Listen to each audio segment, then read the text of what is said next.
Un slideshow est un ensemble d'images animées qui permet de rendre le site bien plus dynamique. Le diaporama va être créé dans un menu spécial Smart Slider, puis intégré au contenu de la page ou de l'article. On va renseigner les caractéristiques du slide, son nom, le nom du diaporama, choisir une présentation ou pas du tout et intégrer ensuite les photos. Par défaut, des diapositives sont déjà mises, il suffit de les renseigner ou de les supprimer. Donc ici on clique, on accède à la bibliothèque des médias et on choisit la photo qui nous intéresse. Voilà, on reclique bibliothèque des médias ou librairie et on choisit la photo.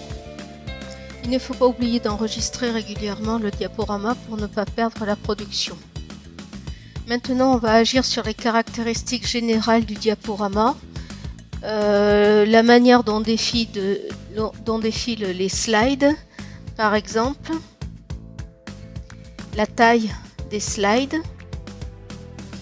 et les options de démarrage. Donc on va activer le démarrage automatique, le minutage, on va baisser pour un affichage beaucoup plus rapide des diapositives. Nous allons maintenant récupérer le shortcut de ce diaporama pour le copier-coller dans l'article ou dans la page correspondante. Donc ici il s'agit de la page d'accueil dans laquelle on veut rajouter ce diaporama. Dans la page, nous allons ajouter le bloc code short et copier l'URL qui provient du diaporama. On met à jour l'article, on publie et on vérifie si le diaporama est bien intégré à l'article. Donc là, on s'aperçoit que le titre n'est pas correct, il faut le modifier.